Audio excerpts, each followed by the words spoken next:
नमस्कार दर्शकों, स्वागत है आप सभी का हमारे मेहमान कार्यक्रम के हमारे आज के इस अंक में। दर्शकों, जल हमारे जीवन का महत्वपूर्ण और अनिवार्य हिस्सा है। कहते हैं ना, जल ही जीवन है। जल हमें स्वच्छता, समृद्धि और विकास की ओर अग्रसित करता है और इसके बिना ना ही तो हमारा अस्तित्व संभव है और ना ही किसी जीवनधारी का जीवन। माना तो ये भी जाता है कि किसी भी क्षेत्र का विकास तब तक संभव नहीं है जब तक उस क्षेत्र के लोग स्वच्छ और स्वस्थ ना हो। और विगत कई दशकों से हमें शुद्ध और स्वच्छ पेयजल उपलब्ध करा रही है लोक स्वास्थ्य यांत्रिकी विभाग के द्वारा बिना थके, बिना रुके बस्तर एवं बस्तरवासियों के बेहतर स्वास्थ्य के लिए, उनके विकास के लिए कार्य किया जा रहा है। और आपके इन्हीं कार्यों की उपलब्धि है कि आज हमारा बस्तर बदलता बस्तर बन गया है। तो भावी भविष्य के लिए आपकी क्या योजनाएं हैं और उन योजनाओं को फलीभूत करने में आपके समक्ष क्या चुनौतियां आती हैं, और आप बस्तरवासियों से किस प्रकार की अपेक्षा रखते हैं जल संरक्षण के लिए, इन्हीं बिंदुओं पे आज हम हमारे कार्यक्रम में चर्चा करने वाले हैं। तो चलिए परिचय की हमारी अनोखी परंपरा का निर्वहन करते हैं और आपको मिलवाते हैं हमारे आज के आमंत्रित मेहमान से। मेरे साथ हैं हेमराज मार्स्कोले जी। आप हैं मुख्य अभियंता, लोक स्वास्थ्य यांत्रिकी विभाग, परिक्षेत्र जगदलपुर। हमारा आज का विषय बहुत ही रोचक है। जल ही जीवन है, जल के बिना जीवन की कल्पना ही अधूरी है। तो सबसे पहले मैं आपसे यही जानना चाहूंगी कि आप जल के विषय में क्या समझते हैं, और यदि आप जल की परिभाषा देना चाहें तो वो कैसी परिभाषा होगी? जल सिर्फ जल कहने से नहीं चलेगा, स्वच्छ जल कहें, होलसम वाटर कहते हैं इंग्लिश में, जो स्वास्थ्यवर्धक हो, बीमारियों से रहित हो, जो हमारे स्वास्थ्य के लिए, हमारे पाचन तंत्र के लिए फायदेमंद हो और हमारी शक्ति, हमारे क्षमता को बनाए रखे, और जब हमारी आवश्यकता तब हमको उपलब्ध हो, अच्छी कीमत में उपलब्ध हो, तो वही स्वच्छ जल और पेयजल की परिभाषा मानी जा सकती है। मैं आपसे जानना चाहूंगी कि विभाग जल आपूर्ति का कार्य किस प्रकार करता है? जल आपूर्ति ऐसा है, शासन आयोजना बनाई जाती है, कितने लोग हैं, कितने को पेयजल की आवश्यकता है, कितने की काम हो गया है, कितना काम करना बाकी है, इसके लिए प्राक्कलन बनते हैं। उनके आधार पर एक संभावित बजट तैयार करते हैं। सरकार विधानसभा के में बजट का अनुमोदन करता है, वो राशि हमें विभागों में आती है, हम टेंडर लगाते हैं और ठेकेदारों के माध्यम से वो काम होता है। विभाग उसमें नियंत्रण करता है, उसका क्रियान्वयन करता है और लोगों को उसका फायदा पहुंचता है। ये एक बहुत संक्षिप्त व्यवस्था है, प्रक्रिया है। हर घर जल, घर घर जल, ये योजना का मुख्य उद्देश्य। हाँ, ये अभी जल जीवन मिशन में है ये। जी। अब मैं आपसे जल जीवन मिशन के बारे में ही जानना चाहूंगी। ये मिशन क्या है, इसका लक्ष्य क्या है, और ग्रामीण जनों को ये किस प्रकार से लाभान्वित कर रहा है? बिल्कुल। हर घर नल से जल, ये हमारे प्रधानमंत्री माननीय श्री नरेंद्र मोदी जी का सपना कह सकते हैं। 15 अगस्त 2019 में उन्होंने एकाएक घोषणा कर दिया था दिल्ली से कि भी हम इसको जल जीवन मिशन के प्रारंभ कर रहे हैं। जैसे और भी उनकी घोषणाएं होती रही हैं, और ये बहुत ही चैलेंजेबल घोषणा थी, या उनका प्रण था, निर्णय था, क्योंकि इसमें अबाध पैसा लगना है। बहुत बड़ा देश है हमारा, हर घर में नल से जल पहुंचाना बहुत छोटा टास्क नहीं है, और इसको भी 5 सालों में 2024 तक के पूरा करने का लक्ष्य रखा गया है। जी। तो इस योजना के क्रियान्वयन में कई प्रकार की चुनौतियां भी आपके सामने आती होंगी? चुनौतियां तो एक हमारा विभाग का स्वीकृत अमला ही है जी, और कम संख्या में है, पर्याप्त पदों की पूर्ति नहीं है।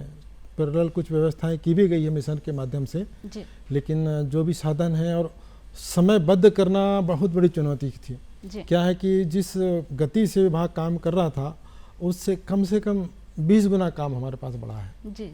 इतने सारे हर छोटे कस्बे, हर गांव के लिए इसको प्राक्कलन बनाना, उनकी आवश्यकता को समझना, वहाँ किस तरह की योजना अच्छी रहेगी, सोलर भी लगाना है या फिर पाइपलाइन से चलाना है, विद्युत वाली योजना है, और उनको स्वीकृत कराना और उनके निविदा लगाना।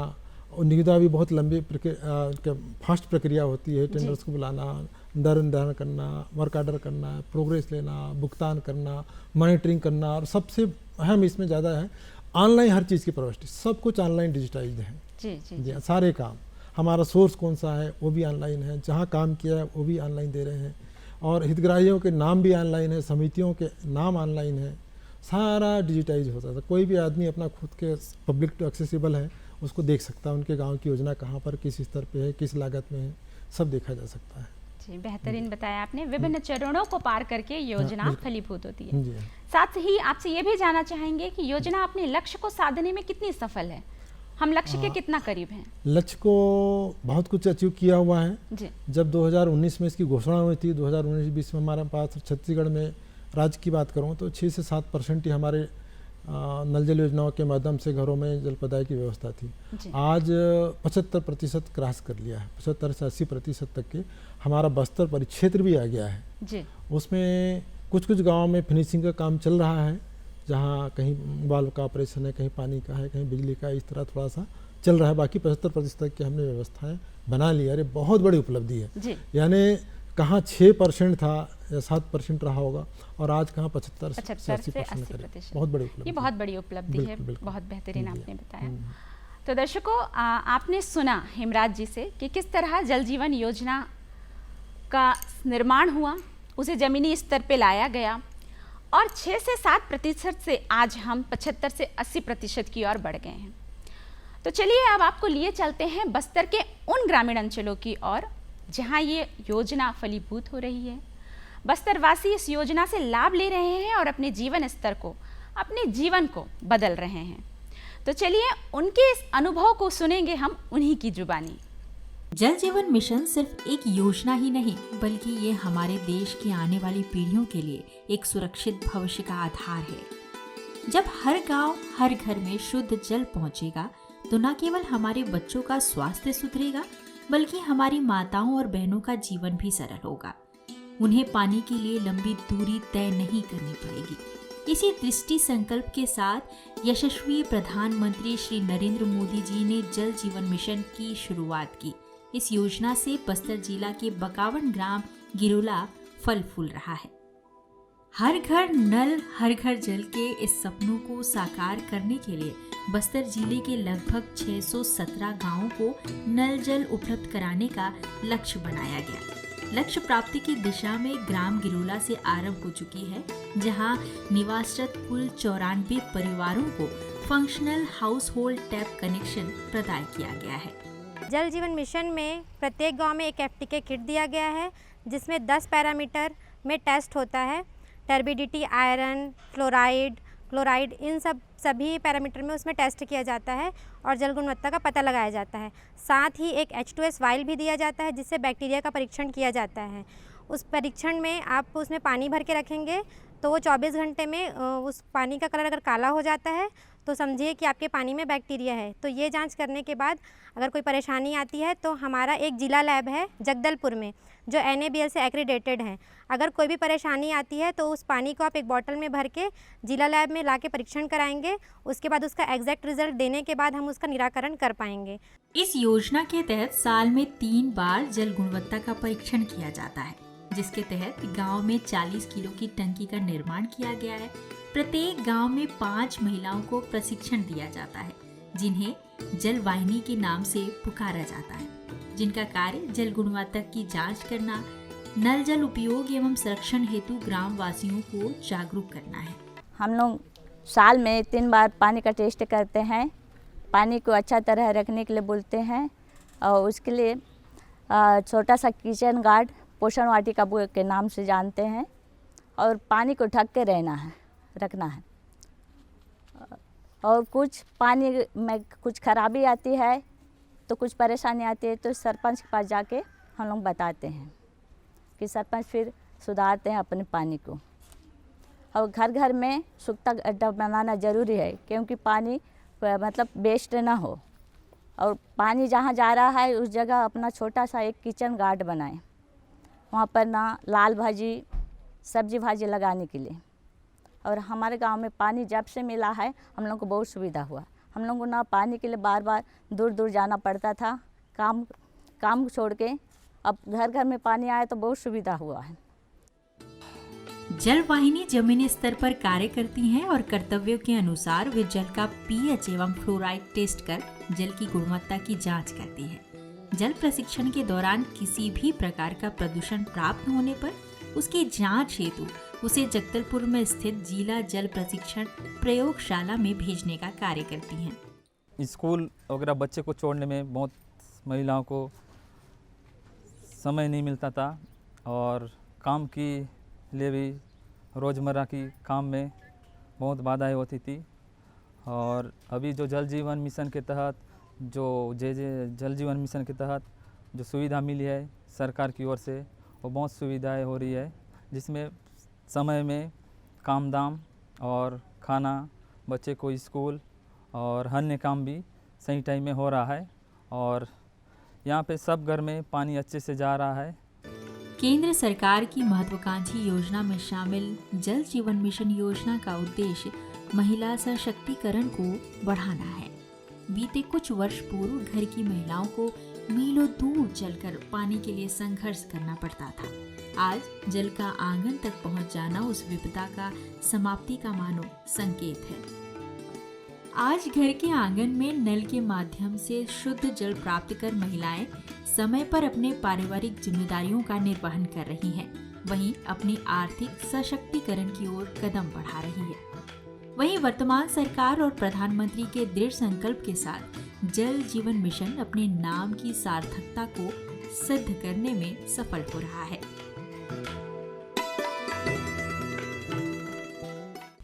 दर्शकों, पुनः स्वागत है आप सभी का हमारे मेहमान कार्यक्रम में।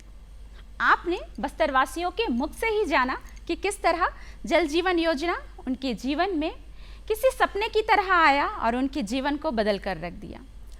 हम उम्मीद करते हैं कि आज के कार्यक्रम में जो इस योजना के विषय में हेमराज जी ने आपको जानकारी दी है, ग्रामीण जनों ने जो अपना अनुभव आपसे साझा किया है, आप भी उसका लाभ लेंगे। पेयजल स्रोतों में जो पेयजल की गुणवत्ता है, उसकी परीक्षण किस प्रकार से विभाग करता है? पेयजल स्रोतों के जल गुणवत्ता परीक्षण के लिए बहुत रोबस्ट यानी व्यवस्था स्ट्रांग बनाई गई है। हर उपखंड स्तर पर, जिला स्तर पर जल परीक्षण प्रयोगशालाएं स्थापित की गई हैं। इनका एक्रीडेशन किया गया है, यानी जो मानक प्रक्रिया में चल रहा है कि नहीं चल रहा है, एक मानक प्रक्रिया निर्धारित है और उसके रिजेंट्स हैं, उसके जितने केमिकल्स होते हैं, इक्विपमेंट्स होते हैं, सारे उसमें बनाए गए हैं। लोगों को हायर किया गया है, जहाँ नियुक्तियाँ नहीं है तो बाहर से केमिस्ट रखे गए हैं जो BSc MSc रहते हैं उसके अनुसार, और ये फिजिकल केमिकल टेस्ट करते हैं, उनका रिकॉर्ड करते हैं, ऑनलाइन एंट्री करते हैं। हर जल स्रोत का साल में एक बार कम से कम करना है और बैक्टीरियोलॉजिकल 2 बार करना है जी। एक वर्षा के पूर्व, एक वर्षा के बाद में। और जहाँ पर भी गुणवत्ता की प्रॉब्लम आती है, शिकायत आती है, वहाँ क्लोरिनेशन करना है और दूसरे सुरक्षात्मक उपाय करने हैं। ऐसी पूरी व्यवस्था पर्याप्त रूप से बनाई गई है। लोगों को प्रशिक्षण दिया गया है, ग्राम के लोगों को जिम्मेदारी दी गई है, सिंपल कलेक्शन के लिए आदमी नियुक्त किए गए हैं। ये सारी सुविधाएँ और व्यवस्थाएँ जल जीवन मिशन अंतर्गत बनाई गई हैं और इसमें एक योजना का बहुत बड़ा हिस्सा पैसा उसमें भी समाहित है जी। जल संरक्षण के लिए विभाग किस प्रकार से कार्यरत है और आम जनता से भी आप क्या अनुरोध करते हैं कि हम प्रत्येक व्यक्ति जल का संरक्षण अपने स्तर पर करें?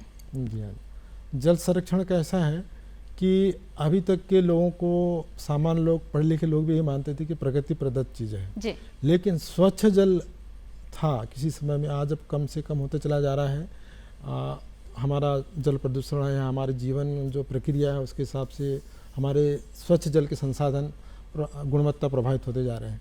तो जो हमको पानी मिल रहा है वो ट्रीटमेंट और पैसे के माध्यम से तैयार होकर मिल रहा है स्वच्छ जल। तो सबसे पहला उसको सुरक्षित करना है कि उसका दुरुपयोग रोकना है, उसका लीकेज रोकना है ना, उसकी चोरी को रोकना है, कोई दूसरे उपयोग में ना ले। और हमारा पानी क्या होता है कि जो पेयजल के लिए भी मिलेगा, हर गांव में हमने ओवरहेड टैंक बना रखे हैं। ओवरहेड टैंक से पानी जा रहा है और डिसइंफेक्टेड जा रहा है, मतलब निरोगीकृत होके जा रहा है, क्लोरिनेशन होके जा रहा है। और जैसे गांव में लोग अपना खुद का ट्यूबवेल बना रहे हैं, कुछ कर रहे हैं, वो क्लोरिनेशन नहीं कर रहे हैं। उस मामले में हमारा पानी बहुत डिफरेंट है, अलग है। तो उसको संरक्षित करना है। जैसे कि आप कोई समझ एक तेल है, समझ लो खाने का तेल है, लगाने का, उसको कहीं गिरता है कुछ, तुरंत संरक्षित करता है आदमी। तो वैसे ही आपको अब सुरक्षा पेयजल की करनी है। तो ये तो पेयजल की बात हो गई, इसका दुरुपयोग को रोकने के साथ साथ इसके लिए हम पुनर्भरण के काम कर रहे हैं। वर्षा जल का संचयन का चल रहा है, उसकी भी कार्रवाइयाँ चल रही हैं और बरसों चलता आ रहा है। इसको फिर से बढ़ाना है, क्योंकि अभी जिस रेट से हम पानी का प्रदाय करेंगे उसी रेट से उसको पुनर्भरण भी करना पड़ेगा। इसमें बहुत सारा हिस्सा ग्राउंड वाटर है, भूजल है, तो उसको पुनर्भरण करने की कार्रवाई अभी विभाग कर रहा है, पंचायतों के माध्यम से कर रहा है, विभाग पहले से भी करते आ रहा है, इसमें भी प्रावधान है। जी हाँ, तो मैं आपसे साथ के साथ ये भी जानना चाहूँगी कि आज के कार्यक्रम के माध्यम से आप हमारे दर्शकों से क्या अपील करना चाहेंगे, क्योंकि छोटी छोटी सी ही जागरूकता होती है जिससे हम जल संरक्षण कर सकते हैं। जी हाँ, जी हाँ। छत्तीसगढ़ पेयजल संचालन संधारण नियम 2024 छत्तीसगढ़ सरकार ने अभी हाल ही में लागू किया है, 25 नवंबर को किया। इसका जितने भी हमारे दर्शक हैं, ग्रामीण जन हैं जो सुनने जो भी प्रोग्राम को देख रहे हैं, उनको जानने की बहुत ज़रूरत है। क्या है कि पूरी जिम्मेदारी सीधे पंचायतों को आ जाएगी उसके संचालन संधारण की। मुख्यतः उसका वाटर कलेक्शन, उसका रिकॉर्ड मेंटेनेंस, उसकी शिकायतों का सुनना, उसको दूर करना, और मेजर जो उसमें रहेगा स्रोत का निर्माण है या मेजर ब्रेकडाउन हो गया टेक्नोलॉजी, वो विभाग उनको सपोर्ट करेगा। तो इसलिए हर गांव वाले को जानना बहुत ज़रूरी है। इसके लिए आदमी नियुक्त रहेंगे जो नल जल मित्र के नाम से हैं, उसको ट्रेनिंग दे रहे हैं, वो संचालित करेगा। बिजली का पैसा कलेक्शन करना, ये सब निर्धारित कर दिया गया है उसमें संस्थागत। तो ये अधिनियम नियम को जानना बहुत ज़रूरी है और फ्री नहीं रह गया, इसका पैसा देना पड़ेगा लोगों को। मैं आपसे जानना चाहूँगी, आप मूलतः कहाँ से हैं और परिवार में कौन कौन है? मूलतः मैं बालाघाट जिले से बैहर तहसील से हूँ, जो अनुसूचित क्षेत्र है, अनुसूचित क्षेत्र ब्लॉक है, और ग्रामीण परिवेश से ही बढ़ा हूँ। पिताजी हमारे शिक्षक थे, ननिहाल पक्ष सर्विस में अच्छे थे, उनका समाज में अच्छा ओहदा था, सर्विस में भी आ गए थे। उन्हीं लोगों से हम प्रेरित हुए और शिक्षा के क्षेत्र में आगे बढ़े। शुरू से ही हमको ये माहौल मिलता रहा, और सौभाग्य की बात थी कि हम जो हाईवे है, रोड मेन रोड है, उसी पर गांव हमारा बसा था। हालांकि उस समय मिडिल स्कूल तक था शिक्षा की व्यवस्था, अभी हायर सेकेंडरी भी हो गया है। तो इस प्रकार से सुविधाएं तो थी, बहुत अच्छी नहीं भी थी, लेकिन बहुत ख़राब भी नहीं थी कि हमारे प्रगति को कुछ बाधक बने। और सबसे बड़ा ये रहा, मैं सरकार का हमेशा कृतज्ञता महसूस करता हूँ, और मुझे तो लगता है कि मैं सरकार का ही प्रोडक्ट हूँ। जो सुविधाएं सरकारी स्कूलों में मिली, कॉलेज में मिली, जो पैसा हम पे इन्वेस्ट किया, उसको हम आज चुका रहे हैं सर्विस के माध्यम से। हालांकि उसका भी हमको सैलरी तनख्वाह मिलती है, और मुझे नहीं लगता कि हम पर चुका भी पाएंगे। जितना मौका मिल रहा है उतना तो करते आ रहे हैं। साथ ही के साथ मैं आपसे ये भी जानना चाहूँगी, युवा वर्ग के लिए आप क्या कहना चाहेंगे कि जीवन में लक्ष्य का होना कितना ज़रूरी है, अनुशासन का होना कितना ज़रूरी है? लक्ष्य और अनुशासन के बिना तो हम प्रगति की उत्तरोत्तर अच्छे जीवन की कामना ही नहीं कर सकते। लक्ष्य तो रहेगा ही रहेगा, उत्तरोत्तर हमको क्या करना है, छोटे छोटे लक्ष्य बनाना है स्टूडेंट लेवल पे।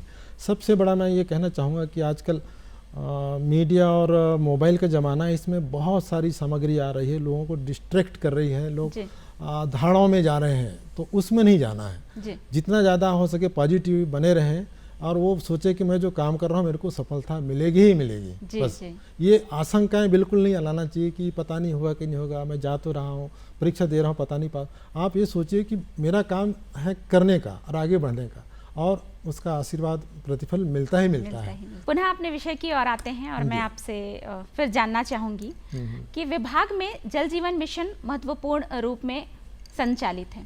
इसके अतिरिक्त और किस किस प्रकार की योजनाएं जो पेयजल व्यवस्था के लिए है वो विभाग संचालित कर रहा है?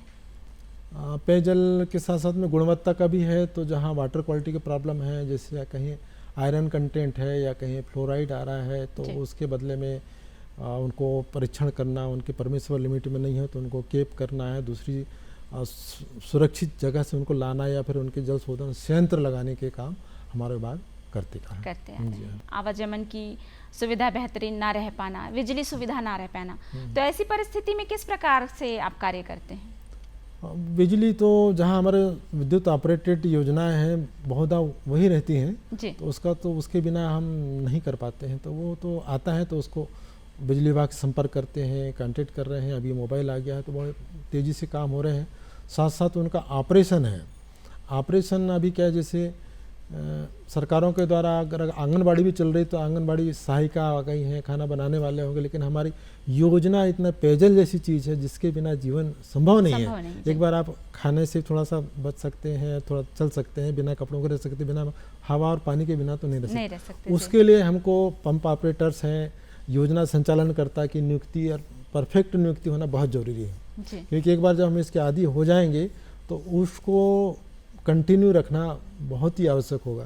तो इसी तरह की जिम्मेदारियां जो आती है, और कभी बंद हो गई, कुछ हो गई योजना, उसको फिर से चालू करने में अड़चनें ज़्यादा बनती हैं।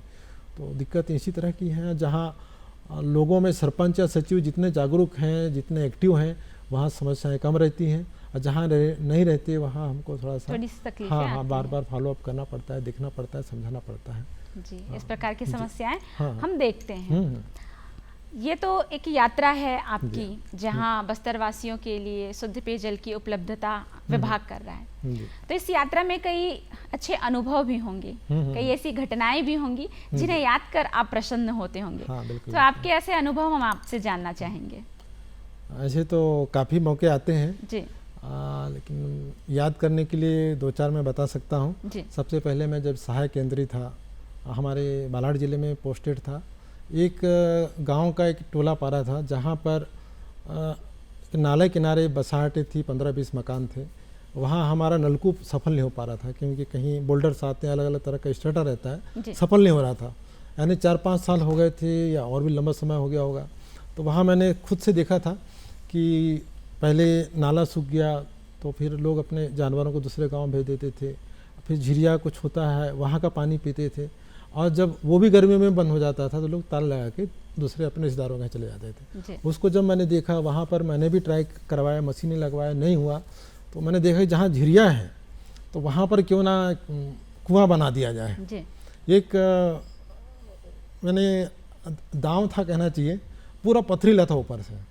मैंने चलो इसी को तोड़वाते हैं, एस्टिमेट बनाया, हमारे जिला कार्यालय से स्वीकृत करवाया। जब वहाँ 10-15 फीट में जब पानी आया तो खुशी देखने लायक थी। गांव वालों ने भी आए, उनने भी उनको अप्रिशिएट किया, बोला भी इसको और गहरा कर सकते। मैंने कहा आप कर सकते कर लो, मैं पैसे दे दूंगा, मैंने कहा।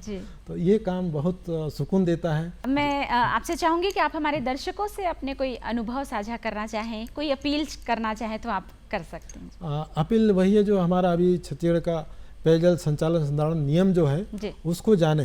हिंदी में बना है, बहुत संक्षिप्त है, बहुत अच्छा है। हर गांव में आज के समय में लोग पढ़े लिखे लड़के लोग हैं, उनको इन्वॉल्व होना चाहिए, हर सिस्टम में इन्वॉल्व होना चाहिए। हमारी सड़कें कैसे बन रही है, हमारी पंचायत कैसे संचालित होती है, हमारे पास पैसा कैसे आता है, किस रोजी पे आता है, कहाँ पर आता है, सब कुछ अवेलेबल है। सूचना का अधिकार लगा हुआ है, सब जानकारी मिलती है। और पेशेंस चाहिए, इसमें समय लगता है, निराश होने की कहीं ज़रूरत नहीं है, वो सफलताएँ मिलती ज़रूर हैं। तो इस तरह छोटे छोटे काम करते रहे, उनसे उनको प्रेरणा मिलती रहेगी। तो इसका मैं उनको करना चाहिए अपने प्रयोग के तौर पे, और अपने आप आगे बढ़ते चले जाएंगे। यही उनका मेरा बेहतरीन जानकारी आपसे प्राप्त हुई, आपके विभाग के बारे में, आपके जीवन के बारे में, और हमारे कार्यक्रम में आने के लिए, हमें अपना कीमती समय देने के लिए, हमसे हमारे दर्शकों से रूबरू होने के लिए आपका बहुत बहुत धन्यवाद। धन्यवाद, दूरदर्शन का धन्यवाद। दर्शकों, जल अनमोल धरोहर है और इसकी संरक्षण, इसका संवर्धन ये हमारी और आपकी ही जिम्मेदारी है। आपने जाना आज के कार्यक्रम के माध्यम से कि विभाग हम तक शुद्ध और स्वच्छ जल पहुंचाने में किस प्रकार कार्यरत है, और हमें भी इन जल का संरक्षण किस प्रकार करना चाहिए। उम्मीद करते हैं कि आपको हमारा आज का ये कार्यक्रम, आज की ये चर्चा पसंद आएगी। फिर होगी आपसे मुलाकात अगले अंक में। तब तक के लिए नमस्कार।